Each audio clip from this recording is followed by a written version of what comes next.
I don't know how you people managed to sneak into first class, but this ends now.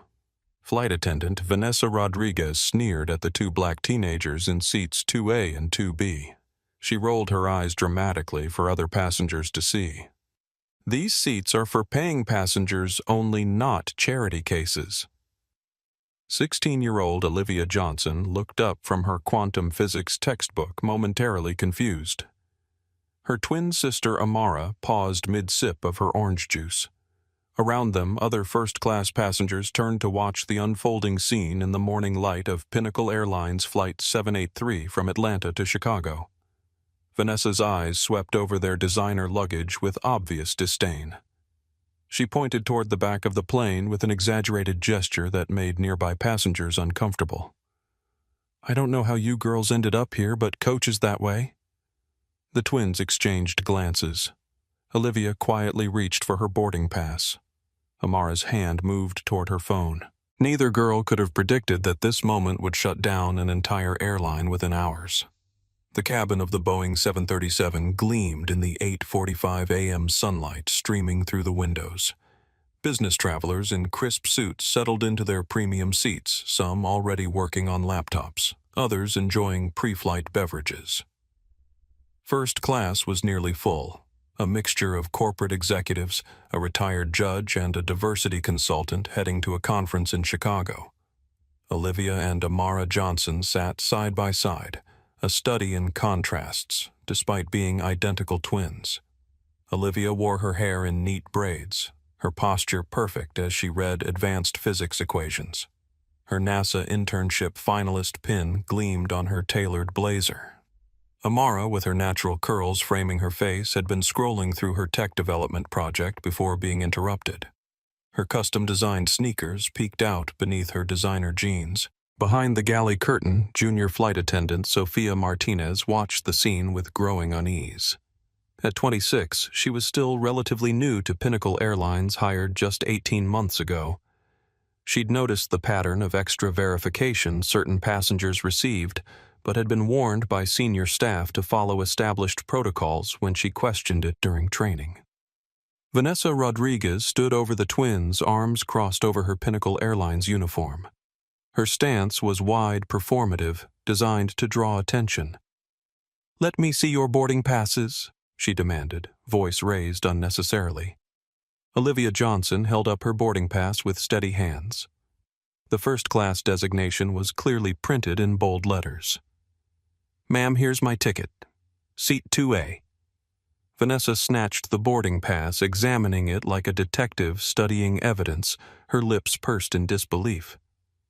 "This has to be fake. There's no way you girls can afford first class." She waved the ticket dismissively. "Probably printed this at home." Amara pulled out her phone and started recording. "Excuse me, what's your name? I want to make sure I get this right for the video." "Put that away," Vanessa snapped, her voice rising. "No filming on my aircraft." But Amara kept recording.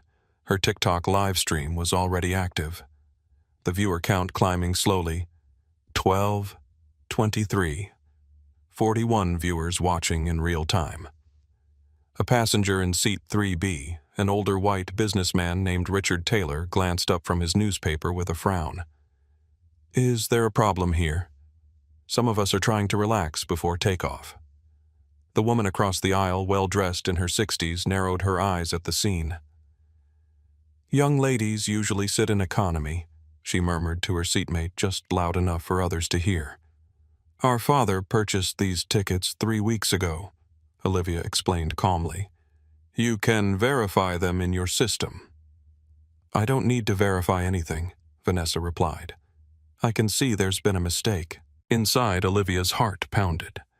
This wasn't the first time they'd faced assumptions based on their appearance, but it was certainly the most public. She took a deep breath, remembering her father's lessons about maintaining composure. The twins' composure was remarkable given the circumstances. Just 2 hours earlier at their Atlanta home, their father had given them specific instructions. "Remember what we've discussed," Elijah Johnson had said as he helped load their luggage into the car. "People will make assumptions. Stay calm.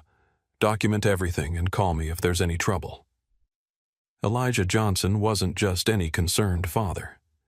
As the CEO of Johnson Aviation Technologies, he oversaw a company that provided maintenance services to nearly every major airline in North America. His daughters had grown up understanding both privilege and prejudice, how one could be instantly erased by the other in certain situations. "We'll be fine, Dad," Olivia had assured him, tucking her physics competition certificate into her carry-on. She'd just placed second nationally, earning her spot as a NASA internship finalist. "I've got the new live stream app ready just in case," Amara had added, patting her phone. Her custom social platform had already gained attention from tech investors. Their father had hugged them both. "I'm a phone call away if anything happens." That phone call was now looking increasingly likely. Back on the aircraft, Vanessa pressed her call button. "Janet, I need you in first class immediately. We have a situation." Gate Supervisor Karen Walsh appeared within minutes, her expression already annoyed before she assessed the scene. She was a woman in her 50s who'd worked for Pinnacle Airlines for over 2 decades, her blonde hair cut in a severe bob, her uniform pressed to perfection. Karen had once dreamed of moving into corporate headquarters, but 20 years of passed-over promotions had hardened her. She'd learned to survive by being stricter than necessary by identifying problems before they arose. It had kept her employed through 3 airline mergers and countless layoffs. "What's the problem here?" Karen's tone suggested she'd already made assumptions. "These girls are sitting in first class with suspicious tickets," Vanessa explained. "I think they're forged." Karen didn't ask to see the boarding passes. She didn't check the reservation system on her tablet. Instead, she looked at the twins and made her decision. "Girls, you need to move to your actual seats. We're holding up our departure." "Ma'am, we have the correct seats," Amara said, her phone still recording. The live stream viewer count now showed 86 people watching, with occasional drops as the cabin's Wi-Fi fluctuated. "You can check your system." Karen Walsh crossed her arms. "We've already checked. Now please gather your things and move to coach. We have paying customers waiting to board." "We are paying customers," Olivia insisted, pulling out her phone. "I can show you the receipt." "I don't need to see your receipt," Karen said dismissively. "Flight attendant Rodriguez has already determined there's an issue with your tickets." In seat 1A, Laura Hernandez shifted uncomfortably. The retired federal judge had been observing the interaction carefully. She noticed the twins' composed responses, their designer luggage and the Johnson Aviation Technologies luggage tags partially visible on their carry-ons. Something wasn't adding up. Hernandez had spent 30 years on the bench, 15 of those in federal court.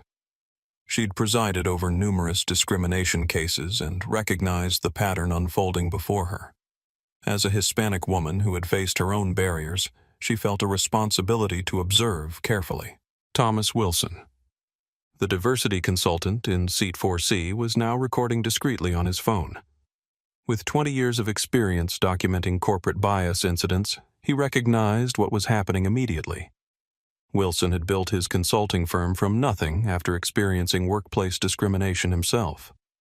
Now, major corporations paid him 6 figures to help prevent exactly the kind of situation unfolding in front of him. "I already called airport security," Vanessa announced with satisfaction. "They should be here any moment." Behind them, Sofia Martinez bit her lip, knowing the proper procedure was being ignored. Company policy required verification of disputed tickets through the electronic system before escalation. She'd seen the training videos. But challenging Vanessa or Karen could jeopardize her job, a job that helped support her mother and younger siblings. Still, something in the twins' dignified responses made her increasingly uncomfortable with her silence. True to her word, Officer Michael Sullivan appeared at the aircraft door. He was a tall man with weathered features who seemed eager to resolve the situation quickly. "What's going on here?" he asked, but his eyes were already fixed on the twins. Sullivan was nearing the end of a double shift. He'd handled 3 security incidents already that morning, and his patience was wearing thin. Airport security officers were trained to defer to airline staff on seating disputes. It simplified matters and got planes moving faster. Trespassing, Karen said curtly. They refused to move to their assigned seats. Olivia's voice remained calm. Sir, would you like to see our boarding passes or check your computer system? Officer Sullivan barely glanced at her. Ma'am, please step aside and let me handle this. He didn't ask for identification. He didn't verify the tickets. He simply moved toward the twins with purpose. As Olivia reached for her purse to retrieve more documentation, several items scattered onto her tray table. A platinum American Express card caught the light. Business cards reading Johnson Aviation Technologies slipped between the seat cushions. Her Hermes bag bore the monogrammed initials OJ in gold lettering. None of the airline staff noticed these details. They were too focused on their assumptions. Amara's live stream viewer count continued climbing gradually. 124, 156, 212 viewers. The Wi-Fi connection buffered, occasionally causing momentary drops in the feed. Comments started flooding in. This is disgusting. Flying while black. Someone needs to help these girls at Pinnacle Airlines. Are you seeing this? A middle-aged businessman in seat 5B leaned toward his colleague. This is holding up the whole flight. They should just move and sort it out later. His colleague nodded in agreement. Captain James Reynolds announced over the intercom. Ladies and gentlemen, we have a minor delay due to a security matter. We expect to resolve this within 10 minutes. In the cockpit, Reynolds checked his watch anxiously. This delay would affect their takeoff slot, potentially causing them to miss their arrival window in Chicago. Cascade delays were a pilot's nightmare, and Reynolds was already on notice for schedule adherence issues after weather problems last month had affected his on-time rating. What's happening back there? He asked the first officer. Seating dispute in first class. Walsh and Rodriguez are handling it. Reynolds sighed.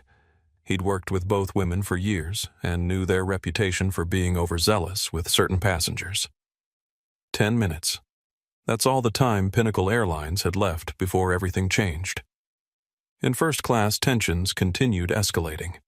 Olivia's phone buzzed insistently.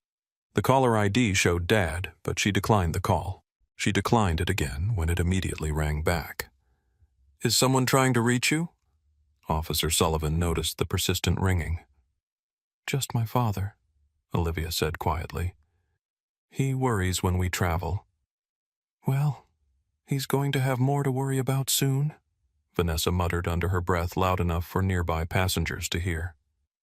Inside, Olivia felt a flutter of anxiety. Would Dad think they hadn't handled this properly? Would their classmates see this live stream? The thought of returning to school after a viral video made her stomach tighten, but her face remained composed. She and Amara had been taught that emotional control was a form of power. Meanwhile, passenger Sarah Martinez in seat 3C started recording on her iPhone.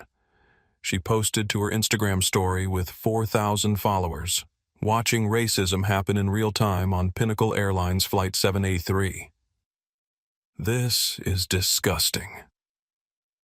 Another passenger businessman, Thomas Wilson, in seat 4A, was typing rapidly on his tablet.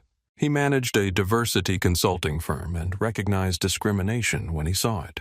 His LinkedIn post would later be viewed by 50,000 people. These girls are being profiled, Thomas said loud enough for nearby passengers to hear. I've seen this happen too many times. Maybe they should just follow instructions, countered Richard Taylor from 3B. The crew has a job to do. Their job includes verifying tickets properly, Thomas replied sharply. A divide was forming among the passengers, some supporting the airline staff's authority, others troubled by the apparent discrimination. The first-class cabin had become an impromptu courtroom with passengers taking sides. Sophia Martinez emerged from the galley, gathering her courage. Ms. Walsh, she said quietly, shouldn't we verify the reservations in the system? That's the protocol for seating disputes. Karen turned sharply. Return to your station, Martinez. We don't need verification for obvious issues. Sophia retreated, cheeks burning with shame. She'd tried not hard enough, but she'd tried. She caught Amara's eye briefly and saw recognition there. The most important documentation was happening through Amara's live stream. Her followers were growing steadily. 305, 437, 528 viewers. The connection stuttered occasionally, causing brief interruptions in the feed. She carefully positioned the phone to capture everything while battery warnings flashed down to 48%. The comments were becoming increasingly urgent. "Someone call the news. This is going viral. Those girls need help. I'm screen recording this in case they shut down the stream." At Pinnacle Airline's headquarters in Dallas, social media manager Jessica Miller stared at her screen in growing alarm. The metrics were unusual but not yet catastrophic. Twitter named her Pinnacle. Airline scandal beginning to appear in Atlanta and Chicago. Instagram, 800+ shares of passenger videos. TikTok, a live stream from Flight 783 with growing viewership.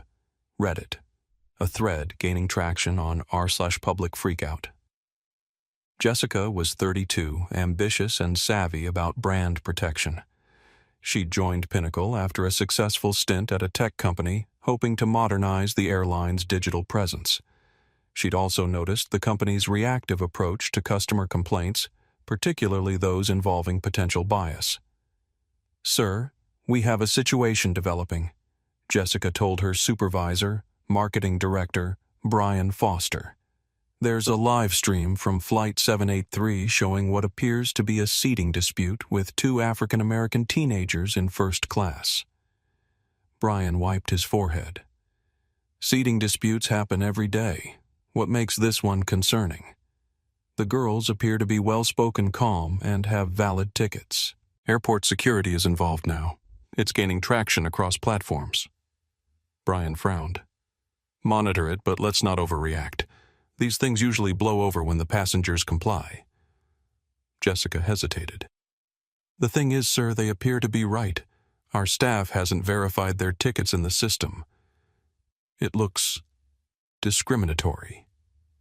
"Do we know who these passengers are?" Brian asked now, concerned. "Not yet. I've asked customer relations to check the manifest." On the executive floor, CEO Victoria Patterson was in a quarterly board meeting reviewing maintenance cost projections when her assistant slipped her a note. "Potential PR situation developing on Flight 783. Social media monitoring flagged it." Victoria glanced at the note, then slid it aside.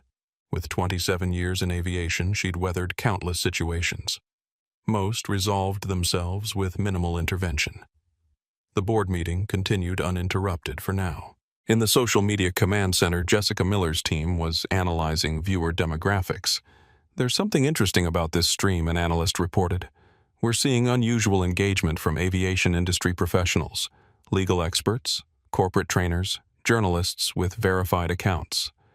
Brian Foster was now standing behind Jessica's chair. "How many viewers currently?" "About 850. Not massive yet, but growing steadily. The engagement rate is what's concerning. Nearly 40% of viewers are commenting or sharing." Jessica's phone pinged with a text from Customer Relations Manifest Check Complete. 2A and 2B, occupied by Olivia and Amara Johnson minors traveling unaccompanied. Tickets purchased through corporate portal by Johnson Aviation Technologies. Jessica froze, then showed the message to Brian, whose face drained of color. "Johnson Aviation Technologies. As in our primary maintenance contractor." "I believe so, sir." Brian immediately picked up the phone. "Get me Victoria Patterson. Now." As Officer Sullivan moved closer, Olivia fought to control her rising anxiety. Her mind, typically occupied with quantum mechanics and mathematical formulas, now calculated a different kind of problem: how to maintain dignity while facing public humiliation. Despite her outward calm, her thoughts raced. What if they force us off the plane? What if this goes viral and everyone at school sees it? Will this affect my NASA application? She glanced at her sister, drawing strength from Amara's steady presence. While Olivia processed the world through scientific precision, Amara navigated it through social connections and technological solutions. Different approaches, complementary strengths. Amara focused on keeping her live stream stable despite the plane's spotty Wi-Fi. She'd positioned her phone strategically while monitoring the battery life, now down to 43%. A power bank was in her backpack, but reaching for it might disrupt the documentation. Inside, she felt a mixture of anger and vindication. Their father had prepared them for moments like this, though they'd hoped never to need those lessons. Elijah Johnson had built Johnson Aviation Technologies from a small maintenance operation into a powerhouse that serviced 68% of the commercial aircraft in North America. But he never allowed his daughters to believe their father's success would shield them from prejudice. In certain situations, he had explained, "People will see your skin before they see anything else about you. When that happens, remember, document everything. Maintain your dignity, and make them reveal themselves." Last year, Amara had been followed through an upscale department store by security. 6 months ago, Olivia had been questioned repeatedly about whose science project she was presenting at a regional competition, despite wearing her school's uniform and name badge. Each incident had been a lesson. Their father would listen, validate their feelings, then help them strategize responses that protected their dignity without escalating situations. "Emotional reactions give others power over you," he would explain. "Strategic responses keep the power in your hands." Now, as Officer Sullivan loomed over them, Olivia remembered her father's words. She controlled her breathing in for 4 counts. Hold for 4, out for 4. A technique that helped her before physics competitions. Amara's live stream continued despite connectivity issues. Comments flooded in. "Stay strong, girls. This is outrageous. I'm contacting the FAA. These officers are making a career-ending mistake." The viewer count had reached 712 with periodic drops as the connection fluctuated. Olivia's phone, now on the seat beside her, continued to buzz with incoming calls from their father. They'd agreed to call him if there was trouble, but things had escalated so quickly. Now, with Sullivan preparing restraints, answering had become impossible. Officer Olivia said, her voice remarkably steady despite her racing heart. "I believe there's been a misunderstanding. Our tickets are valid for these seats."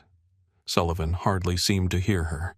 He was focused on resolving the situation quickly, getting the plane moving and ending his double shift. Seating disputes were routine. Follow procedure. Remove the problem file, the paperwork. He'd already mentally classified this as another case of passengers trying to upgrade themselves without paying. What he couldn't know was that this routine call would soon upend the entire airline industry. The cabin of Flight 783 had transformed from a typical first-class compartment into something resembling a courtroom with passengers taking sides and witnesses emerging. Laura Hernandez stood tall, her judicial bearing unmistakable. "Officer Sullivan, I am a retired federal judge, and I am formally documenting that these young women have presented valid boarding passes which you have failed to verify. This constitutes inappropriate detention without cause." During her years on the bench, Hernandez had seen countless cases where procedure was used as a shield for bias. She'd promised herself in retirement that she wouldn't remain silent when witnessing injustice. Thomas Wilson had moved to the aisle, his phone recording steadily. "As a professional in corporate equity training, I can state with certainty that this incident will become a textbook example of discrimination if it's not corrected immediately." Wilson recognized the pattern from hundreds of corporate training sessions he'd conducted. He'd built his consultancy helping companies avoid exactly this kind of situation. The irony wasn't lost on him that he was now documenting rather than preventing such an incident. From row 5, businessman Richard Taylor called out, "Can we please get this resolved quickly? Some of us have connections to make in Chicago." A woman in her 40s added, "This is ridiculous. When flight attendants give instructions, you follow them. That's basic travel etiquette." An elderly gentleman in 4D countered, What's ridiculous is watching these young ladies being treated this way when they've done nothing wrong. How do you know they've done nothing wrong? Challenged another passenger. Maybe there's information we don't have. The information we all need is in their reservation, Thomas Wilson replied sharply, which no one has bothered to verify. The division in the cabin reflected broader societal tensions, with passengers falling into distinct camps, those recognizing the injustice unfolding before them, those prioritizing order and authority regardless of its fairness, and those simply wanting to reach their destination without delay. Flight attendant Sophia Martinez stood near the galley, visibly distressed. Though junior to Vanessa, she knew proper protocol was being violated. Passenger verification required checking the system, not making visual judgments. She'd been with Pinnacle Airlines for 3 years and had witnessed concerning patterns, but never something this blatant. Sophia's own story weighed on her conscience. Her mother had immigrated from El Salvador, working cleaning jobs to give Sophia opportunities. She'd taught Sophia to keep her head down to avoid conflict with authority, but she'd also taught her about justice. Miss Martinez Laura Hernandez called out, noticing her discomfort. As a Pinnacle employee, can you confirm whether anyone has actually verified these tickets in your system? Before Sophia could answer, Karen Walsh cut in. This matter is being handled by security now. All staff will refrain from further comment. But Sophia's silence was answer enough for the observant passengers. Her eyes met Amara's, briefly communicating regret and conflict. Thomas Wilson addressed the cabin at large. Everyone witnessing this should know that what we're seeing may constitute a civil rights violation. I encourage you to preserve any documentation you have of this incident. The effect was immediate. More phones emerged, recording from different angles. Passengers began sharing contact information, creating an impromptu witness network. This is delaying. Everyone complained, a man in a business suit. Just move to different seats and sort it out later. Would you give up seats you paid for? Challenged an older woman. These girls have done nothing wrong. Officer Sullivan looked increasingly uncomfortable as the professional and affluent crowd divided before him. His radio crackled with a message from dispatch asking for a status update. Still working to remove 2 uncooperative passengers, he reported, though his voice lacked conviction. Laura Hernandez overheard and addressed him directly. Officer, I strongly recommend you revise that statement. These young women have been entirely cooperative while asserting their legitimate rights. Karen Walsh's composure began to crack. What should have been a routine removal of passengers from seats they didn't belong in had evolved into a documented incident with multiple credible witnesses. Outside Atlanta, Hartsfield-Jackson International Airport reporter Alexandra Bennett from Channel 9 News received an alert about a developing situation. Within minutes, she had dispatched a camera crew to the terminal while monitoring the social media feeds from her news van. We're seeing what appears to be a significant incident aboard a Pinnacle Airlines flight, she dictated to her producer. 2 African-American teenage girls in first class are being detained by airport security after airline staff accuse them of having fake tickets. Multiple witnesses are disputing the airline's claims. Alexandra had built her career covering transportation issues in the Atlanta area. She knew the implications of racial profiling allegations at one of the nation's busiest airports. Across town, aviation industry blogger Robert Taylor was already writing a preliminary analysis. Pinnacle Airlines faces potential discrimination complaint. What we know so far. His industry connections meant this story would reach key aviation executives within hours. As he typed, he received 3 text messages from industry contacts asking if he was seeing the developing situation on Flight 783.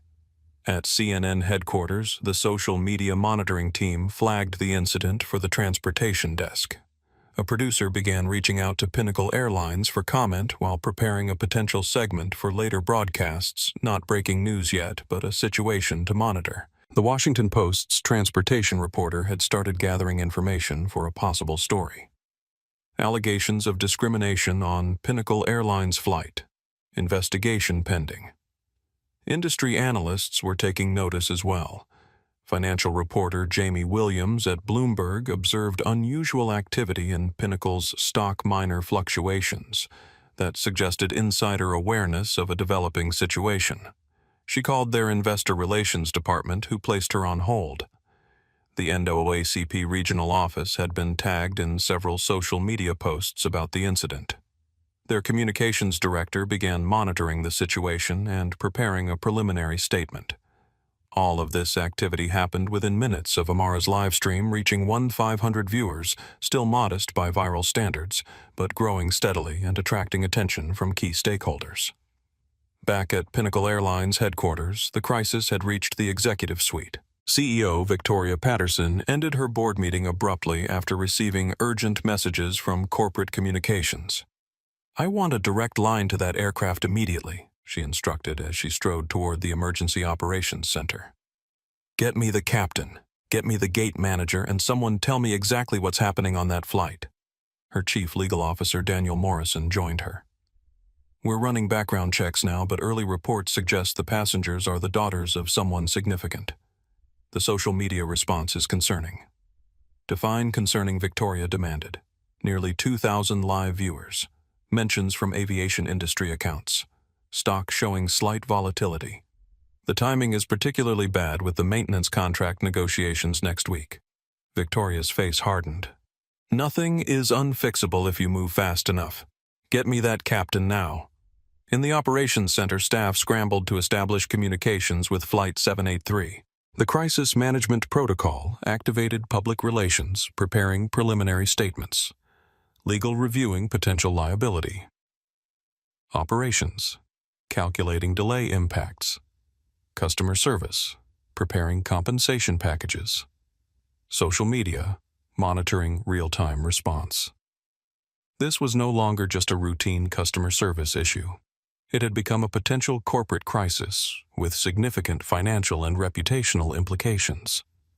Officer Sullivan stood awkwardly in the first-class cabin, the twins before him, a growing chorus of disagreement surrounding him.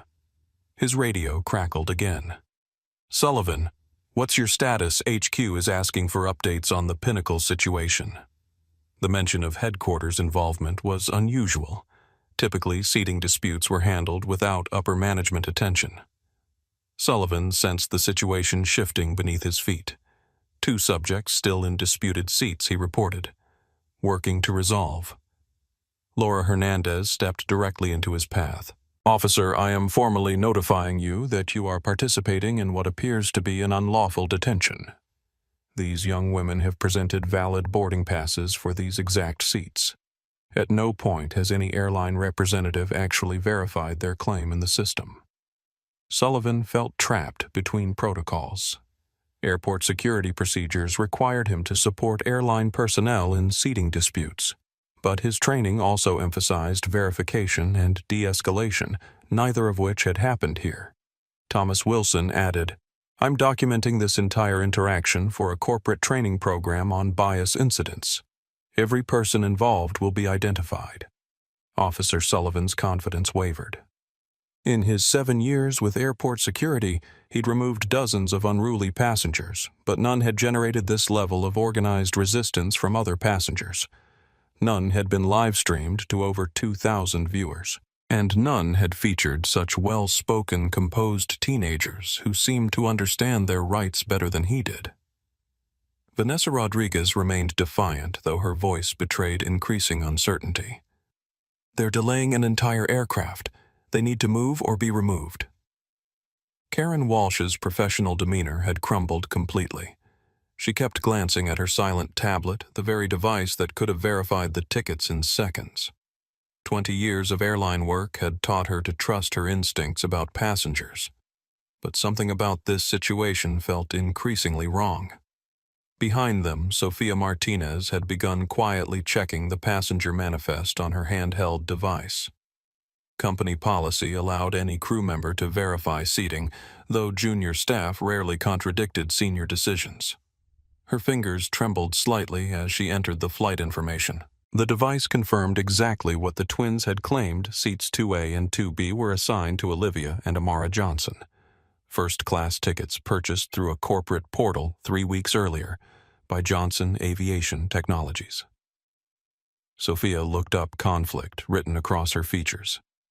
Speaking up meant risking her position, a job that supported her family. Staying silent meant becoming complicit in discrimination. Olivia noticed Sophia checking her device and met her eyes briefly. Something in that glance, the dignity, the silent plea for basic fairness, made Sophia's decision clear. "Ms. Walsh." Sophia said, her voice quiet but firm. "I've checked the system. These passengers are correctly seated. Their tickets are valid for first class." Karen Walsh turned sharply. "I did not authorize you to check anything, Martinez. It's standard procedure for disputed seating," Sophia replied, gaining confidence. "Their reservation is confirmed. Seats 2A and 2B, Johnson Aviation Technologies corporate booking." The name hung in the air. Karen's face shifted from anger to confusion. Johnson Aviation Technologies Officer Sullivan, noticing the change in tone, asked, "What's Johnson Aviation Technologies?" From his seat, Thomas Wilson answered, "Only the company that maintains most of Pinnacle's fleet, including this aircraft." A ripple of recognition moved through the cabin as passengers with aviation industry knowledge grasped the implications. Vanessa's confidence faltered for the first time. "Check it again," she instructed Sophia. "There must be a mistake." "I've verified it twice," Sophia confirmed, standing her ground. "These passengers are in their assigned seats." Olivia spoke up, her voice clear despite the tension. "Officer Sullivan, now that our seating has been verified, may I please make a phone call to our father? He's been trying to reach us." Sullivan hesitated, unsure of protocol now that airline staff were contradicting each other. "Make it quick," he finally said. As Olivia reached for her phone, Amara continued live streaming. The viewer count had reached 3,247, with comments pouring in faster than anyone could read. "Hi, Dad," Olivia said as the call connected. "Olivia, what's happening? You and Amara haven't answered my calls." Elijah Johnson's voice was controlled but concerned, the voice of a father, first CEO, second. "We're having some confusion about our seating arrangements on Flight 783, Olivia replied calmly, though her hand trembled slightly. "Confusion? Explain." Her father's voice shifted slightly. "The flight attendant believed our first-class tickets were fake. Airport security was called. We've been threatened with removal, though a flight attendant just verified our reservation." There was a pause, the heavy silence of a man calculating numerous variables simultaneously. When Elijah Johnson spoke again, his tone had transformed. The concerned father had receded and the CEO had emerged. "Put me on speakerphone, please. I'd like to address whoever is in charge." Olivia held the phone higher. "You're on speaker, Dad. I'm here with Officer Sullivan from Airport Security, Flight Attendant Rodriguez, Gate Supervisor Walsh, and several passengers who are witnessing this. This is Elijah Johnson, CEO of Johnson Aviation Technologies." "To whom am I speaking?" The name hit the first-class cabin like a thunderbolt. Officer Sullivan froze suddenly, recognizing the corporate name from his security briefings. Johnson Aviation Technologies, the company responsible for maintaining 68% of commercial aircraft in North America, including every single plane in Pinnacle Airlines' fleet. Karen Walsh's face drained of color so rapidly she had to steady herself against a seat back. 20 years of airline experience had taught her to recognize names that mattered in aviation, and Johnson was at the top of that list. Vanessa Rodriguez stepped back involuntarily, as if the phone itself had become dangerous. Her confident posture collapsed as she realized the magnitude of her misjudgment.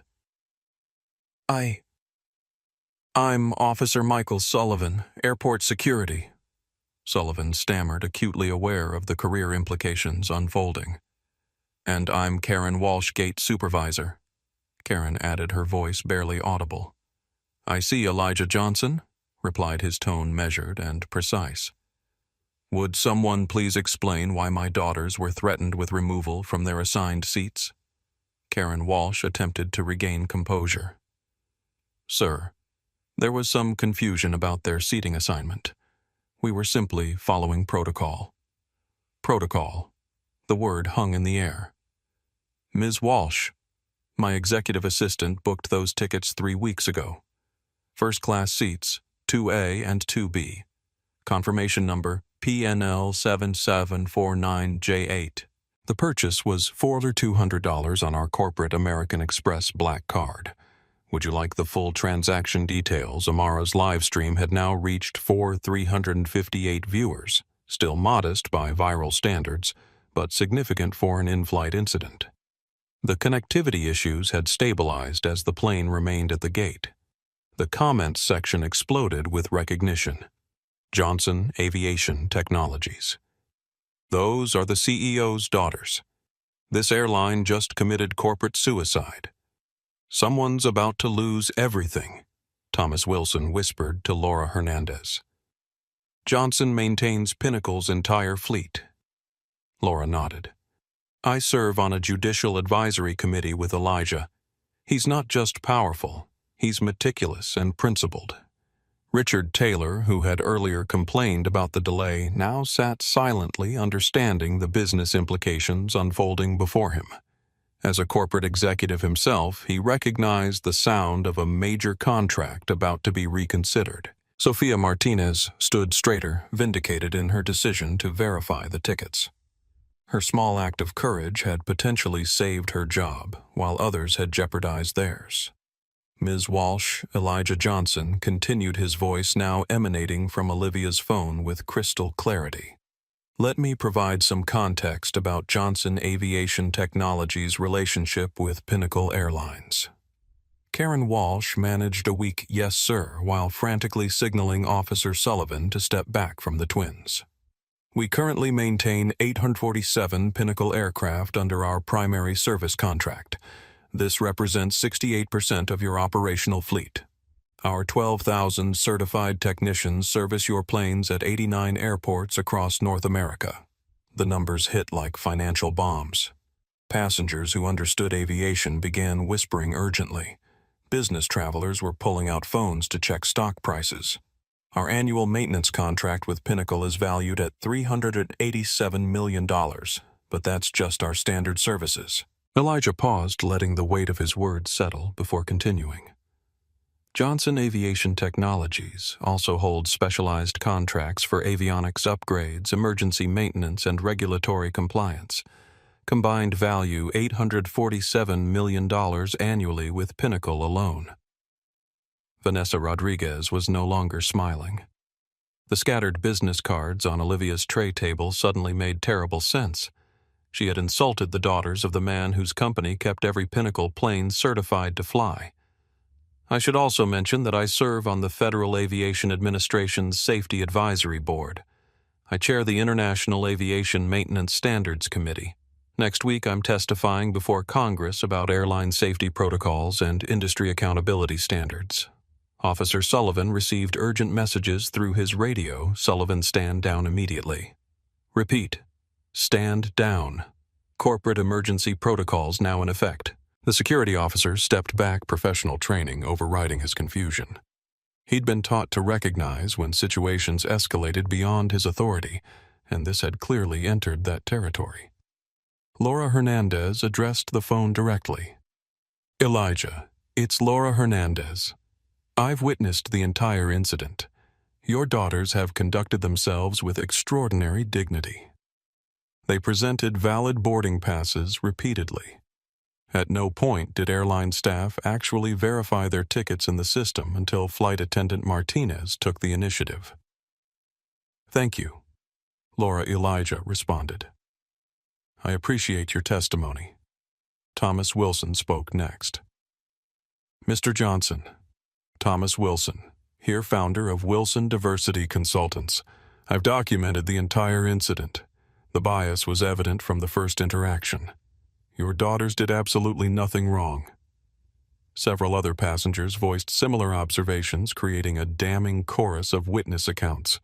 Sarah Martinez held up her phone. My Instagram story about this already has over 1,000 shares. People are outraged by what they're seeing. Through the phone, they heard Elijah Johnson typing the CEO was multitasking even during this crisis. His voice remained steady as he outlined the contractual realities. Our service agreement with Pinnacle includes several relevant clauses. Section 12.4 specifically addresses discrimination incidents involving Johnson family members or employees. He let that sink in. Any verified bias incident triggers immediate contract review. Section 15.8 covers termination penalties. Should Pinnacle choose to end our relationship, they owe $50 million in early termination fees. Should Johnson Aviation terminate due to discrimination violations, there are no penalties to us. Karen Walsh was now visibly shaking. She understood the mathematics. Losing Johnson Aviation would cost Pinnacle nearly $900 million in contracts, plus $50 million in penalties, plus the impossible task of finding replacement maintenance services within FAA compliance timelines. Effectively, it would ground the entire airline indefinitely. Beyond the financial implications, Elijah continued, "This is about how your organization treats human beings. My daughters presented valid tickets. They were seated in their assigned seats, yet they were publicly humiliated, threatened with removal, and treated with contempt based solely on assumptions about who belongs in first class." In the galley, Sophia Martinez felt a complex mixture of emotions, vindication for doing the right thing, but also concern about the fallout for her colleagues. Vanessa Rodriguez had been difficult to work with, often making biased comments during crew briefings, but Karen Walsh had simply been following the unwritten norms that pervaded the company culture. "I want to thank Flight Attendant Martinez for having the integrity to follow proper verification procedures," Elijah added, causing Sophia to look up in surprise. Integrity shouldn't be exceptional. It should be standard. At Pinnacle Airlines headquarters, the Emergency Operations Center had transformed into Crisis Command Central. Screens displayed live social media metrics, stock trading activity, Flight 783 status, crisis team deployment, media monitoring, messaging development. CEO Victoria Patterson stared at the live stream playing on the wall monitor, watching in horror as the full scale of the disaster unfolded. The viewer count had passed 7,000 and was accelerating. "Johnson Aviation," she whispered. "Their daughters. How did nobody recognize them?" Victoria had built her career on meticulous operations management, rising from flight attendant to executive through discipline and attention to detail. In 27 years at Pinnacle, she'd never faced a crisis with this level of existential threat. Her executive team had assembled in the Crisis Management Center. Legal operations, communications, and human resources all waited for direction as the CEO processed what was happening. "Our stock is beginning to react," reported the CFO Bradley Kim. "Down 4% in pre-market trading on unusual volume. Institutional investors are calling for information. Media requests are coming in from everywhere," added Communications Director Hannah Roberts. CNN, Fox, MSNBC, Wall Street Journal, New York Times. They all want statements within the hour. The FAA has called twice, the compliance officer noted. "They're expressing concern about the incident." Victoria straightened her jacket. "Get me a direct line to Elijah Johnson immediately. Then prepare the corporate jet. I'm flying to Atlanta personally. That will take at least 90 minutes, her chief of staff warned. "Then I have 90 minutes to stop the bleeding before I face him in person. Get me that phone line now." Across the corporate headquarters, emergency protocols activated, revealing the complex machinery of corporate crisis management. Legal teams' urgent tasks. Review the Johnson Aviation contract for vulnerability points. Assess potential civil rights violation, liability. Prepare termination paperwork for staff involved. Evaluate compliance issues with DOT regulations. Draft emergency settlement parameters. HR department initiatives. Pull personnel files on Walsh and Rodriguez review. Past complaints against both employees. Accelerate bias training. Deployment. Prepare leadership communication to all staff. Set up employee assistance resources, PR team actions. Draft multiple statement scenarios. Brief media spokespersons. Prepare social media. Response strategy. Contact third-party crisis PR specialists. Monitor sentiment analysis across platforms. Operations calculations. Projected financial impact of contract loss. Timeline for potential fleet grounding. Alternative maintenance, vendor availability. Passenger rebooking scenarios. Legal obligations to stranded travelers. Customer service preparations.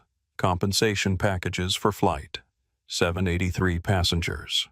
Talking points for customer service representatives. Priority response protocols for related complaints. Executive customer outreach to high-value clients. Documentation procedures for related incidents. The Board of Directors convened an emergency virtual meeting, many members calling in from vacation spots and golf courses. "This could bankrupt us," stated one director bluntly. "Not could," corrected another. "Without Johnson's maintenance certification, we'd have to ground our fleet within days. No other provider could absorb our volume in under 6 months. The reputational damage alone." A third director began but didn't finish the thought. It didn't need stating. Meanwhile, competitors were already reacting, recognizing both danger and opportunity in Pinnacle's crisis. United Airlines CEO messaged their executive team, "Review all diversity protocols immediately. Full audit of first-class boarding procedures by end of day. Prepare contingency for Pinnacle passengers if they ground." Delta's chief counsel circulated a memo Johnson Aviation Incident Response Team activated. Prepare contingency if similar issues arise. Review our maintenance contract protections. American Airlines social media team received an urgent directive, monitor Pinnacle situation. Prepare positive inclusivity messaging. Avoid appearing opportunistic while standing ready to assist displaced passengers. The ripples spread beyond airlines. Boeing executives called an emergency meeting to discuss potential impacts on their delivery schedule if Johnson Aviation resources were reallocated. Airbus representatives began calling their airline customers to reinforce their commitment to inclusive passenger experiences. The FAA's regional director instructed his team, "Prepare for possible emergency inspections if Johnson Aviation suspends Pinnacle certification. This could affect thousands of flights." All of this corporate activity occurred within 15 minutes of Elijah Johnson revealing his identity on the live stream. The complex machinery of crisis management had activated, but it was already too late to prevent significant damage. On Flight 783, Elijah Johnson's voice continued from the phone speaker, now addressing the situation with the measured precision of someone accustomed to high-stakes negotiations. "Johnson Aviation Technologies doesn't just service Pinnacle. We maintain aircraft for Delta, American United Southwest, and JetBlue. Combined annual contracts $2.8 billion. The implications were staggering. One discrimination incident could ripple through the entire aviation industry. Every passenger in first class now understood they were witnessing not just a personal injustice, but a potential industry-wide inflection point. We employ 47,000 certified technicians worldwide. Our safety certifications are required for FAA compliance on 73% of North American commercial flights." Then Elijah's voice softened slightly, revealing the father beneath the CEO. "But beyond all the business implications, these are my daughters, 16 years old, traveling to visit their grandmother. They've been flying since they were toddlers. They know aircraft safety better than most airline employees." The emotional weight hit the cabin. This wasn't just corporate warfare. It was about 2 teenagers being humiliated. Olivia and Amara have never caused problems on any flight. They're honor students. Olivia is a NASA internship finalist and physics competition champion. Amara has developed technology currently being reviewed by major investors. They volunteer at aviation museums. They're considering careers in aerospace engineering. Olivia felt a complex mix of emotions as her father spoke. Pride in his defense, embarrassment at having required it, concern about the scale of the response. She and Amara exchanged glances, a silent conversation about the unexpected magnitude of what had begun as a routine flight. Laura Hernandez wiped away a tear. "Sir, your daughters have conducted themselves with remarkable grace and dignity throughout this ordeal." Now fully freed from any threat of restraints, Olivia and Amara sat tall in their seats, composed despite the ordeal they'd just endured. Amara's live stream continued now with over 11,000 viewers witnessing everything in real time. Battery warnings flashed on her phone down to 21%, but she'd managed to connect her power bank discreetly. Elijah Johnson set his ultimatum. "I notice it's now 9:50 a.m. I'm giving Pinnacle Airlines exactly 1 hour to demonstrate they understand the severity of this situation. By 10:50 a.m., I expect a personal apology from your CEO to my daughters.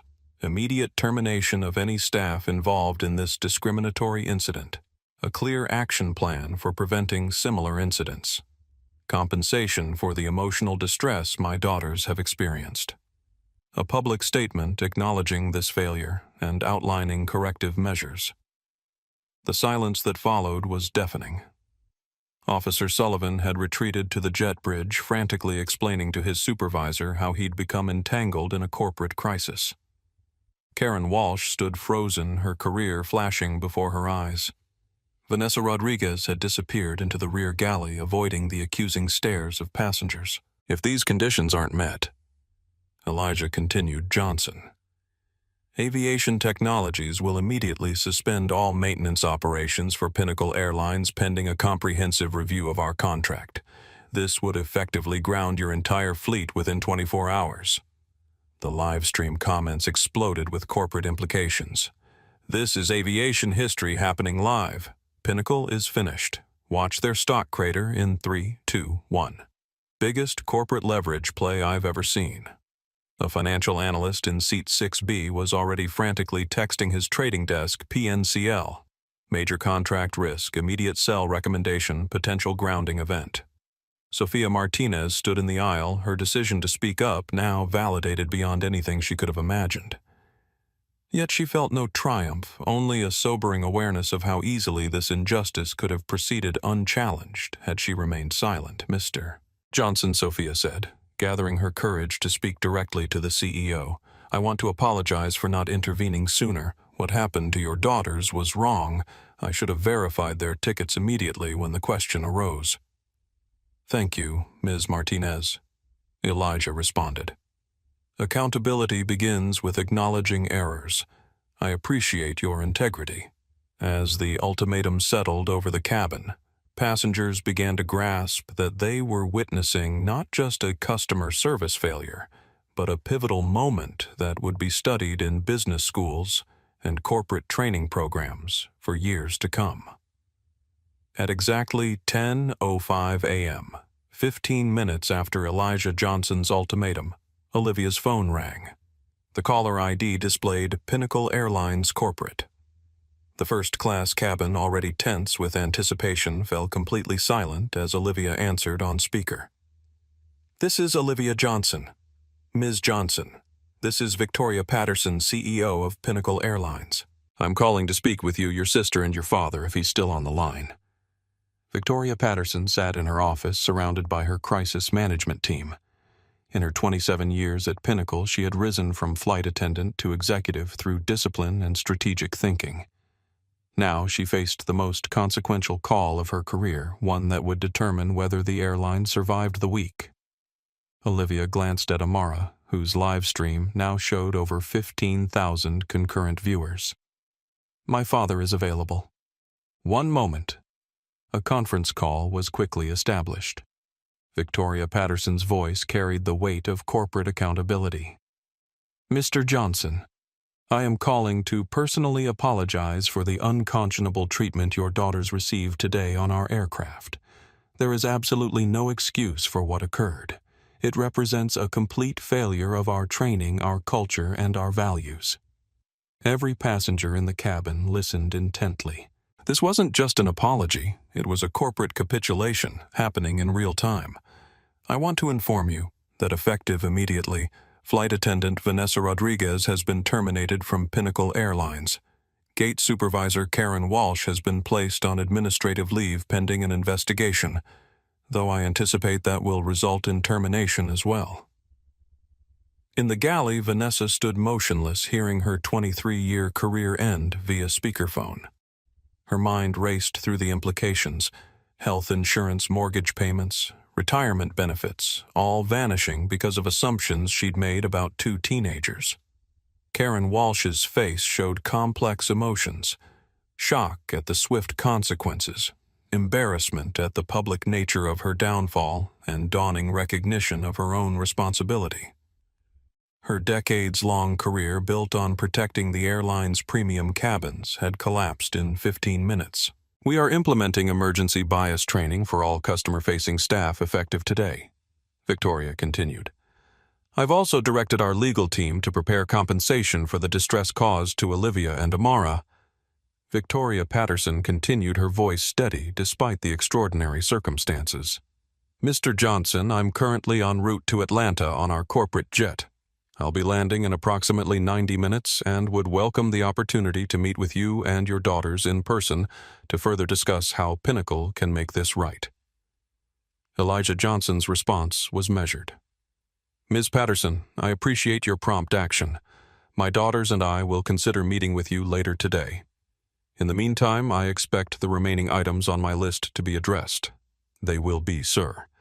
Our public statement is being finalized now and will acknowledge our failure while outlining specific corrective measures. We're also establishing an independent oversight committee to review all passenger treatment protocols.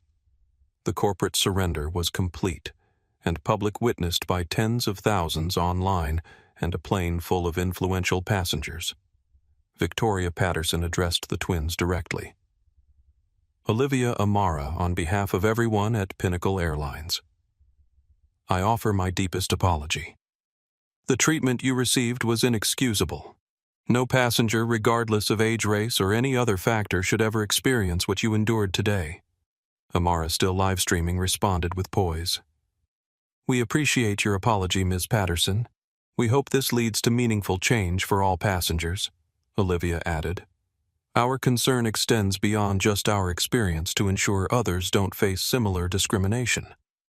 Their maturity in the face of such a public incident only emphasized the absurdity of the initial assumptions made about them. As the call concluded, Captain Reynolds made an announcement to the entire aircraft. Ladies and gentlemen, this is your captain speaking. I want to personally apologize for the unacceptable treatment of our passengers in first class. Pinnacle Airlines is committed to providing a respectful environment for all travelers. We will be departing shortly with a new cabin crew. Thank you for your patience. Behind the scenes, Pinnacle's stock had opened down 6.2%, representing nearly $400 million in lost market value in the first minutes of trading. Financial analysts were issuing alerts to clients, and institutional investors were demanding emergency briefings. The transformation aboard Flight 783 happened with remarkable speed. Within minutes of the CEO's call, a new flight crew boarded the aircraft. Vanessa Rodriguez and Karen Walsh were escorted down the jet bridge by airline management, neither speaking as they departed. Vanessa's face showed shock and disbelief. 23 years of service ended in a 15-minute phone call. She would spend the coming weeks replaying the incident, trying to understand how assumptions she'd made countless times before had suddenly ended her career. Karen Walsh walked stiffly, her professional mask finally cracking as she reached the terminal. Tears streamed down her face as she realized that the standards she'd upheld for decades had actually been biases in disguise. The replacement crew, led by senior flight attendant Robert Anderson, approached the Johnson twins with professional courtesy. Ms. Olivia, Ms. Amara, on behalf of our crew, please accept our apologies for your experience today. We're honored to have you aboard, and will ensure you have a comfortable journey to Chicago. Anderson, a 20-year veteran with Pinnacle, had been specifically selected for his exemplary customer service record and history of fair treatment to all passengers. The message from headquarters had been clear: this flight needed to be flawless from this point forward. The passenger dynamics had shifted completely. Those who had remained silent during the confrontation now seemed embarrassed by their inaction. Those who had spoken up received grateful nods from other travelers. The businessman who had complained about delays earlier now avoided eye contact with the twins. A passenger who had suggested they just move seats studied her phone intently, avoiding the judgmental glances of others. Laura Hernandez addressed the twins. "Young ladies, as a former federal judge, I've witnessed countless examples of injustice. The dignity with which you handled this situation should be taught in schools." Thomas Wilson handed them his business card. "I train Fortune 500 companies on bias prevention. If you're ever interested in sharing your experience as part of our program, we would compensate you as expert consultants." Flight attendant Sophia Martinez, who had verified the twins' tickets against pressure from her seniors, approached them tentatively. "I'm so sorry I didn't speak up more forcefully," she said, her voice trembling. "I knew what was happening was wrong." Amara smiled gently. "You tried. We noticed. I've documented everything for the internal review," Sophia added. "This won't be swept under the rug." "What will happen to you now?" Olivia asked, concerned for the flight attendant who had finally stood up for them. "I've been asked to participate in developing the new verification procedures," Sophia said with cautious pride. "Apparently, headquarters values people who follow proper protocols even when it's difficult." Throughout the cabin, passengers processed what they had witnessed. Some discussed the financial implications for Pinnacle. Others reflected on the broader social context. Many were checking their phones for news coverage, which was now spreading rapidly. CNN's breaking news banner read, "Airline CEO apologizes after African-American teens detained in first-class seats." The Wall Street Journal posted, "Pinnacle Airlines stock falls 8% after discrimination. Incident threatens key maintenance contract." Aviation Week's headline stated, "Industry alert. Johnson Aviation CEO threatens to ground Pinnacle fleet after daughters mistreated." Outside on the tarmac, a replacement ground crew rapidly prepared the aircraft for departure, given new priority status by air traffic control. The normal pre-departure procedures were expedited while maintaining all safety protocols. Captain Reynolds visited first class personally. "Ladies, gentlemen, I want to assure you that I had no knowledge of the situation until it had escalated. I've been with Pinnacle for 22 years and have never been more disappointed in our failure to treat passengers with respect. We will do better." As he spoke to the twins directly, his professional demeanor softened. "Young ladies, your composure throughout this situation has been remarkable. I have daughters about your age, and I can only hope they would handle themselves with such dignity if faced with similar treatment." As the aircraft finally pushed back from the gate nearly 2 hours behind schedule, Amara ended her live stream with a simple message. "Thank you to everyone who watched and supported us. Documentation creates accountability." The final viewer count, 27,116, modest by viral standards, but extraordinarily influential, given the audience composition of aviation professionals, corporate executives, and industry regulators. As Flight 783 taxied toward the runway, the impact of the morning's events continued to reverberate throughout the aviation industry and beyond. At Pinnacle headquarters, CEO Victoria Patterson conducted an emergency video conference from her corporate jet, now halfway to Atlanta. Effective immediately, Pinnacle Airlines is implementing the following changes. First, we're launching the Dignity Assurance mobile app within 48 hours. Passengers can report treatment concerns instantly with direct escalation to executive leadership. The announcement was being simultaneously released to the press aviation industry groups and social media channels.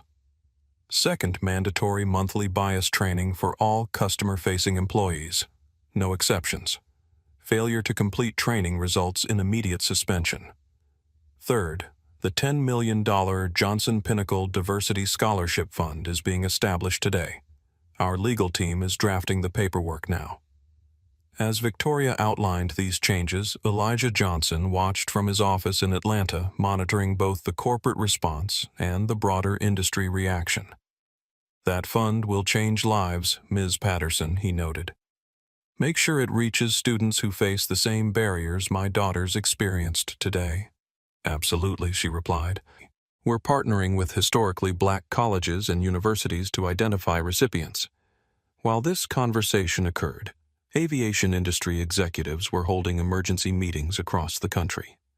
Delta, American United, and other major carriers were reviewing their own protocols, fearful of similar incidents. Delta's CEO convened a special meeting. "I want every customer-facing procedure audited by end of week. Particular focus on first class and premium cabin verification protocols." American Airlines fast-tracked a dormant initiative. "The electronic verification system we've been testing needs to go network-wide immediately." United's training director issued a memo. "Effective today, all verification before confrontation training modules are mandatory for all staff." Deadline 72 hours. The FAA issued a statement. "We are closely monitoring the situation involving Pinnacle Airlines and will ensure all carriers maintain appropriate passenger treatment standards." Congressional leaders from the Transportation Committee announced plans for hearings on airline passenger rights and anti-discrimination measures. Civil rights organizations issued statements of support for the Johnson twins and called for industry-wide reforms.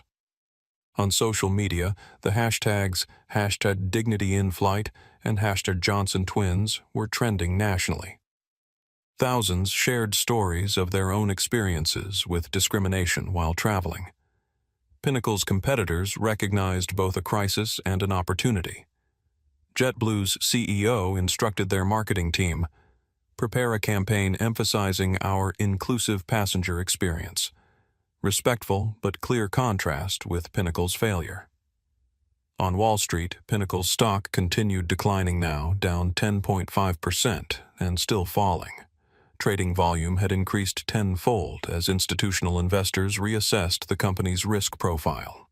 Credit rating agencies placed Pinnacle on watch for potential downgrade, citing contract risk and reputational damage. The legal implications were substantial as well.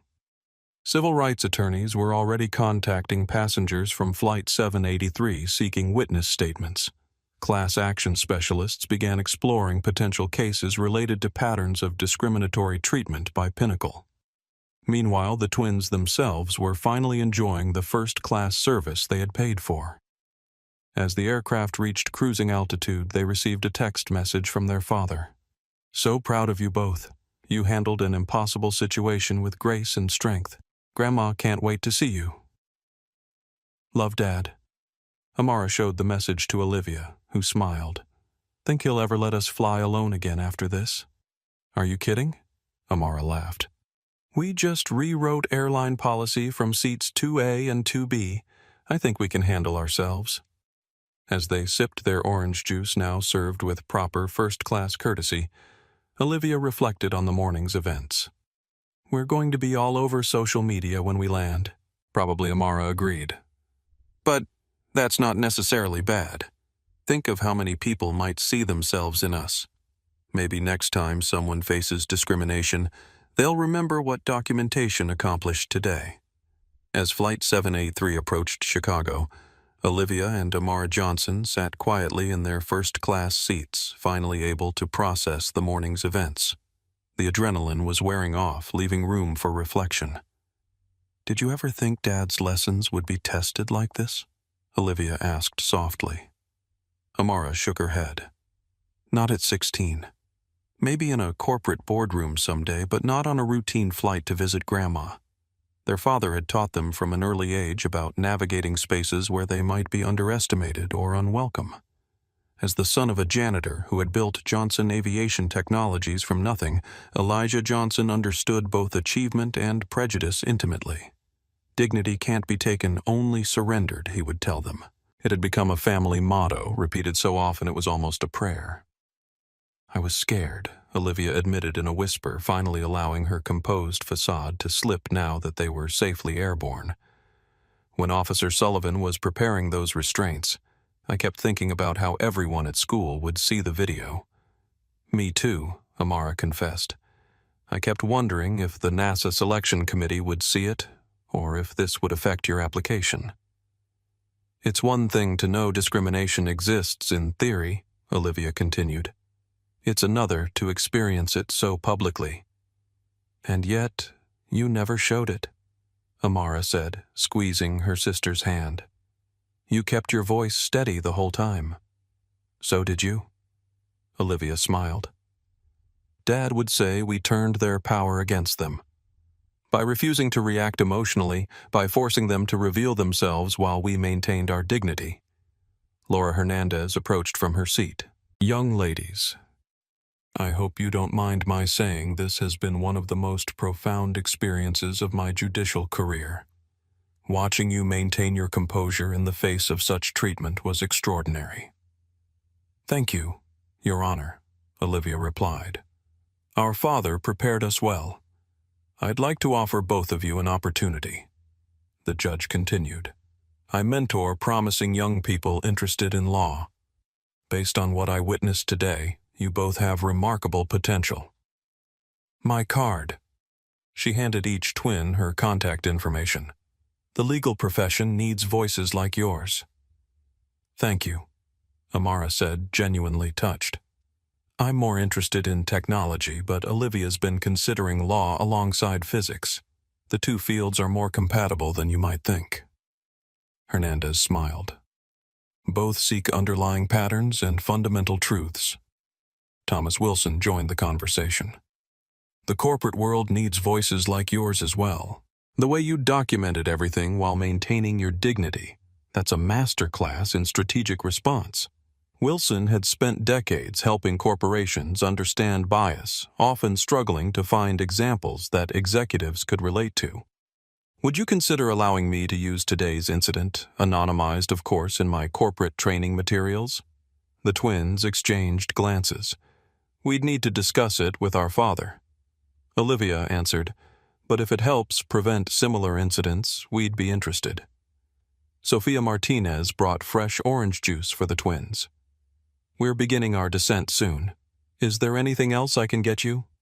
We're fine, thank you, Amara replied, then added, Will you be okay?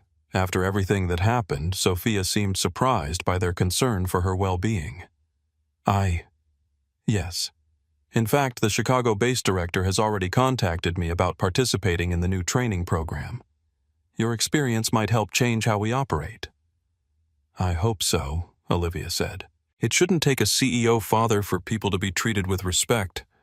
That's what makes your response so important, Sophia replied. You stood up for yourselves before anyone knew who your father was. As the plane began its descent, Captain Reynolds made a final announcement. Ladies and gentlemen, we're approaching Chicago O'Hare International Airport. On behalf of the entire crew, I want to thank you for your patience today. To our passengers in first class, and particularly to Ms. Olivia and Ms. Amara Johnson, I offer my personal apology for your experience. Pinnacle Airlines is committed to ensuring nothing like this happens again.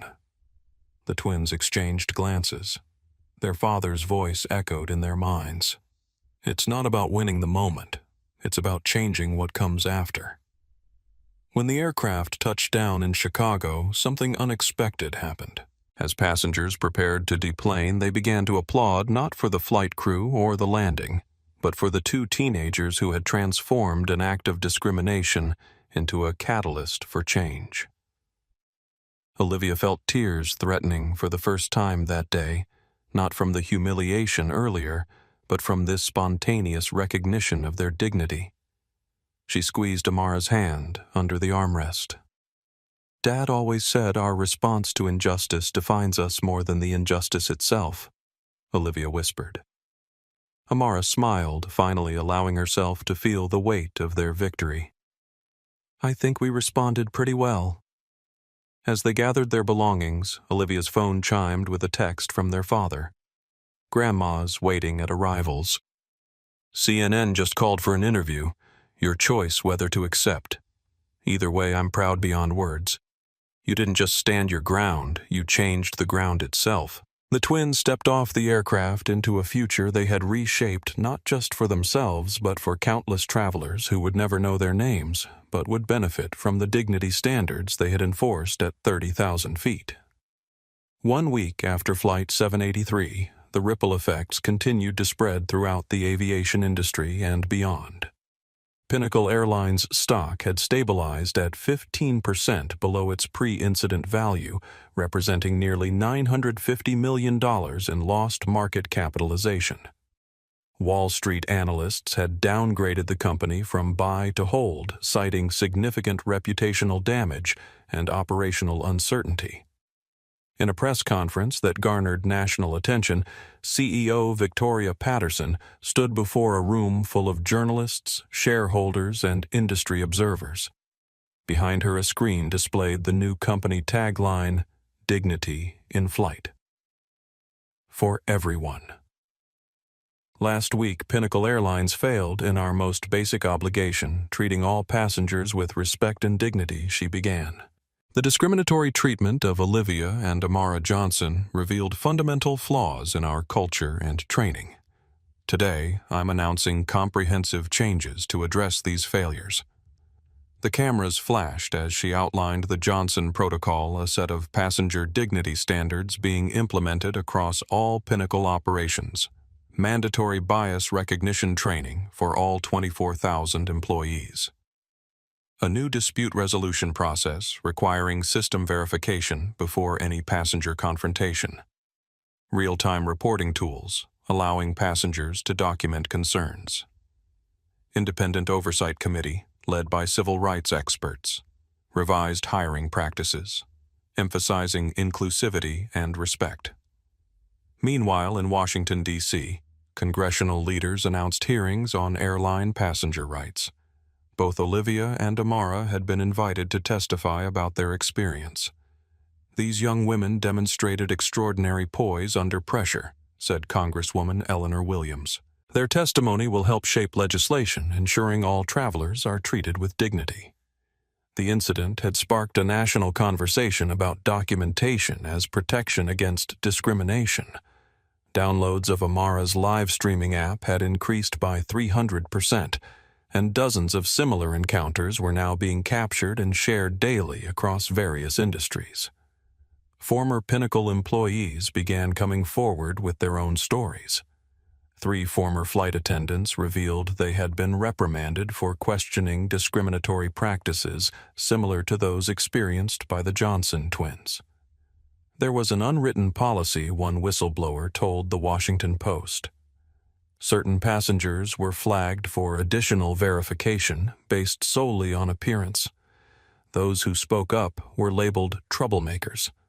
Vanessa Rodriguez gave a tearful interview to a local news station. "I've spent 23 years in aviation, and it took losing everything for me to recognize my own biases," she admitted. "I'm not asking for my job back, I'm asking other airline employees to learn from my mistake." Karen Walsh declined all interview requests, but enrolled in a bias education program and began volunteering with a community organization focused on racial reconciliation. Sophia Martinez had been promoted to Passenger Experience Specialist, a newly created role focused on equitable treatment. "I almost stayed silent that day," she told an industry publication. "That would have been easier, but not right." Johnson Aviation Technologies had maintained its contracts with Pinnacle Airlines, but with new oversight provisions and quarterly compliance reviews. The message to the industry was clear: accountability wasn't negotiable. The archived video of Amara's live stream had now been viewed over 8 million times. It had become required viewing in corporate training programs, law schools, and civil rights organizations nationwide. Throughout all this attention, Olivia and Amara had returned to their normal lives as high school students, albeit now with a national platform. They declined most interview requests, choosing instead to focus on the structural changes their experience had inspired. "We're not interested in being celebrities," Olivia told the school newspaper. We're interested in making sure what happened to us doesn't happen to anyone else. Her physics teacher noted a subtle change in the quiet student, a new confidence when speaking up in class, a willingness to challenge assumptions that hadn't been there before. The NASA internship committee, far from being deterred by the incident, had specifically mentioned her grace under pressure as a desirable quality in their selection process. Amara found investors suddenly more interested in her live streaming app. She'd modified it to include real-time transcription and automatic backup to cloud storage features inspired by the connectivity challenges she'd faced during the flight. Technology can be a powerful equalizer, she explained to potential investors, but only if it's accessible when people need it most. Their father had turned down numerous offers to monetize their experience, including book deals, movie rights, and speaking engagements. This was never about profit, he told associates. It was about progress. 3 months after Flight 783, what began as a crisis response had evolved into an industry-wide transformation. The $10 million Johnson Foundation for Aviation Equity was officially launched in a ceremony at the Smithsonian Air and Space Museum. Elijah Johnson stood proudly with his daughters as they awarded the first round of scholarships to 50 diverse students pursuing careers in aviation. Today marks the beginning of a new chapter in aviation history, Elijah announced to the assembled crowd of industry leaders, government officials, and media. These scholarships represent our commitment to ensuring the skies are truly friendly for everyone. The foundation would fund not only educational opportunities, but also research into inclusive practices across the transportation sector. For Olivia and Amara, the ceremony represented a powerful reframing of their experience. What had begun as humiliation had transformed into opportunity for others. The symbolism wasn't lost on them. They had refused to surrender their first-class seats, and now they were creating pathways for others to occupy spaces where they might not be initially welcomed. Sophia Martinez, the flight attendant who had questioned the treatment of the twins, had been promoted to Pinnacle's newly created position, Director of Passenger Dignity. Her first act was to implement a comprehensive retraining program for all customer-facing staff. We've completely restructured how we approach passenger interactions, she explained in an industry webinar. Verification before confrontation is now our standard operating procedure. Assumptions have no place in aviation safety or service. The promotion had changed Sophia's life dramatically. Her increased salary allowed her mother to retire from the cleaning job she'd held for 20 years. Her younger siblings now had a path to college that hadn't existed before. She'd become living proof that standing up for what's right could lead to unexpected opportunities. Pinnacle Airlines had become an unlikely leader in corporate accountability. Their transparent response to the incident, including public progress reports on their reforms, had slowly begun rebuilding consumer trust. Their stock had recovered half its losses as investors recognized the long-term value of their structural changes. The aviation industry as a whole had implemented significant reforms. Delta introduced bias interruption training for all staff. American Airlines launched a passenger advocacy program. United developed a mobile verification system. Southwest created a passenger bill of rights, Amara's #Dignity. In-flight app developed in the weeks following the incident had already been downloaded 1.5 million times. The platform allowed passengers to document their experiences, report concerns directly to airline management, and connect with advocates if needed. Technology can be a powerful equalizer, Amara explained at a tech conference. When everyone has the ability to document their experiences, accountability becomes built into the system. She'd found unexpected mentorship through Thomas Wilson, the diversity consultant who had witnessed the original incident. His industry connections helped her refine the app's features to address specific accountability gaps in customer service contexts. Former gate supervisor Karen Walsh had given a remarkable interview to ABC News, acknowledging her role in the discrimination incident. "I failed those young women," she admitted. "I made assumptions based on appearance, rather than following proper verification procedures." I'm now working with anti-bias organizations to help others recognize and correct these behaviors. The most significant industry change came from the Federal Aviation Administration, which introduced new passenger dignity regulations requiring airlines to document and justify all passenger removals. Early data showed a 58% reduction in removal incidents across all carriers. Meanwhile, Olivia and Amara continued excelling academically. Olivia's physics research on turbulence patterns had been accepted for publication in a scientific journal, a rare achievement for a high school student. Amara's tech innovations had attracted attention from venture capitalists interested in expanding her platform to other industries. Olivia had begun spending time with Judge Laura Hernandez exploring the intersection of law and science. The mentorship had opened her eyes to how legal frameworks could protect individual rights while advancing scientific progress. I always thought I had to choose between physics and fighting injustice, Olivia told her father. Judge Hernandez is showing me how they can work together. For Elijah Johnson, watching his daughters transform adversity into opportunity fulfilled his deepest hopes as a parent. He'd built a business empire to give them advantages he never had. But they'd shown him that their greatest inheritance was their character, not his success. That day on the plane, he told a close friend, "I was ready to use every ounce of corporate power to protect them." But they had already protected themselves with something more powerful, their dignity. 1 year after the incident that transformed the aviation industry, Olivia and Amara Johnson stood at a podium in Washington, D.C., addressing the National Transportation Conference. "A year ago today, we boarded a flight as ordinary passengers and found ourselves at the center of an extraordinary moment," Olivia began. What happened next revealed not just individual bias, but an opportunity for meaningful change.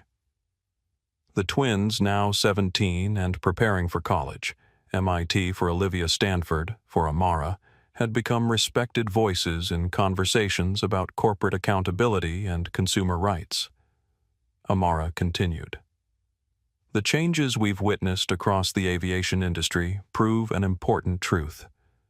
Documentation creates accountability, and accountability drives improvement." The statistics supported their assessment. In the year following, Flight 783 passenger removal incidents decreased 72% across all major airlines. Bias-related complaints dropped 64%. Consumer confidence in airline fairness improved by 47%. The Johnson Protocol had been adopted by 23 airlines worldwide. Over 7,500 aviation employees had completed enhanced training. The #Dignity in-flight app had documented over 15,000 passenger experiences. The twins' personal journeys had evolved significantly as well. Olivia had received early acceptance to MIT's physics program with a concentration in aviation science. Her research on turbulence prediction had earned recognition from NASA, securing her internship position. "The incident changed how I approach physics," Olivia explained to a university interviewer. "I now see that scientific advancement is meaningless if it doesn't serve human dignity. My work focuses on making air travel not just safer, but more equitable." Amara's tech innovations had expanded beyond documentation tools. Her algorithms for detecting patterns of bias in customer service interactions had attracted attention from major corporations beyond aviation. Stanford's computer science program had recruited her specifically for their AI ethics initiative. "Technology can perpetuate bias or help eliminate it," Amara often said. "The difference lies in who designs it and for what purpose." Their father, Elijah Johnson, had expanded Johnson Aviation Technology's influence beyond maintenance into corporate ethics consulting. The company now provided comprehensive audits of corporate culture alongside their technical services. "Safety isn't just about mechanical integrity," Elijah explained to industry partners. "It's about human integrity at every level of operation." Pinnacle Airlines, once the face of discrimination, had transformed into an industry leader in inclusive practices. CEO Victoria Patterson, who had initially been expected to resign over the scandal, was now being recognized for her comprehensive reform efforts. Sometimes leadership means acknowledging failure and committing fully to correction, Patterson told Aviation Weekly. The Johnson incident forced us to confront uncomfortable truths about our culture. The Johnson Foundation for Aviation Equity had expanded its mission, now offering 200 annual scholarships to underrepresented students pursuing aviation careers. Its oversight committee, which included Judge Laura Hernandez and diversity consultant Thomas Wilson, ensured the foundation maintained its focus on structural change rather than symbolic gestures.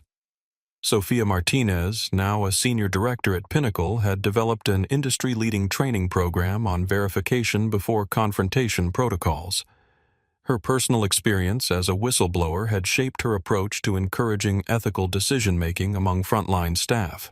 "We don't just teach employees what to do," she explained. "We help them understand why it matters and how to find the courage to do what's right even when it's difficult." Congress had passed the Aviation Equity and Accountability Act, establishing new standards for passenger treatment and transparent reporting of removal incidents. Technology played a central role in these improvements. Amara's expanded platform now included AI-powered analysis to identify patterns across reported incidents, helping airlines address potential problems before they escalated. Olivia's physics work had practical applications as well. Her turbulence prediction model, developed as part of her NASA internship, was being tested by major carriers to improve flight safety and comfort. Throughout all these professional accomplishments, the twins remained grounded by their family's values. As Elijah Johnson often reminded them, "Your greatest achievement isn't what you've accomplished, but how you've empowered others." The aviation incident had become a case study taught in business schools, law programs, and civil rights courses nationwide. But for the Johnson family, it remained a deeply personal lesson about dignity, documentation, and determination. At the conclusion of their conference address, Amara and Olivia shared the family motto that had guided their response 1 year earlier. "Dignity cannot be taken, only surrendered. And when you stand firm in your truth, you create space for lasting change." 2 years after Flight 783, 18-year-old Olivia Johnson stood at the podium as valedictorian of her graduating class. MIT-bound on a full scholarship, she addressed her classmates with the wisdom that comes from transformative experience. Life rarely announces its most important tests in advance. She began deliberately echoing the first words her father had spoken after the flight incident. These moments arrived disguised as everyday challenges: a disputed airline seat, a question about whether you belong, an assumption about your capabilities. In the audience, Amara watched proudly. Her sister had found her voice not just as a scientist, but as a leader. Meanwhile, Amara's technology startup Dignity Tech had secured $2.7 million in venture funding to expand her accountability platform beyond aviation into healthcare, education, and retail environments. Their father, Elijah Johnson, watched from the front row. Johnson Aviation Technologies had evolved beyond its original mission, now offering integrated services that combined technical excellence with ethical business practices. The incident that might have been simply a painful memory had instead become the foundation for meaningful progress. Olivia continued, "We are taught to prepare for scheduled tests, examinations, competitions, college applications, but life's most profound challenges arrive unannounced, testing not what we know, but who we are." In the 2 years since Flight 783, the twins had each processed the experience differently. For Olivia, it had crystallized her understanding of how scientific knowledge must serve human dignity. For Amara, it had demonstrated how technology could either amplify injustice or help correct it. They remained close despite choosing different universities. Their shared experience had strengthened their bond while clarifying their individual paths. When faced with injustice, Olivia told her classmates, "Remember that your response has power beyond the moment. Documentation creates accountability. Dignity preserves your humanity. And determination transforms personal challenges into collective progress." The speech resonated deeply with her peers, many of whom had witnessed the twins' transformation from quiet, academically focused students to confident young women with a clear sense of purpose. Across the aviation industry, the Johnson standards had become shorthand for verification before confrontation protocols now incorporated into international regulations. First-class seating disputes had dropped to near zero as verification, before confrontation became standard practice worldwide. Pinnacle Airlines commemorated Dignity Day annually, turning the anniversary of their greatest failure into a commitment to ongoing improvement. Every employee, from CEO to baggage handler, participated in reflection and renewal of their passenger treatment promises. Former flight attendant Vanessa Rodriguez had found unexpected purpose after losing her aviation career. She now traveled to industry conferences, sharing her story as a cautionary tale. "I didn't see myself as biased," she would explain. "But bias doesn't require intention, only impact." Karen Walsh had taken a different path, working quietly with community organizations on racial reconciliation projects. Sometimes, she told a small church group, it takes losing everything to recognize what really matters. Sophia Martinez had risen to vice president of customer experience at Pinnacle, pioneering new approaches to inclusive service. Her team, deliberately diverse in age, race, and background, ensured that policies worked for all passengers, not just those who fit a certain profile. Judge Laura Hernandez, who had witnessed the original incident, now taught a law school course on documentation and civil rights.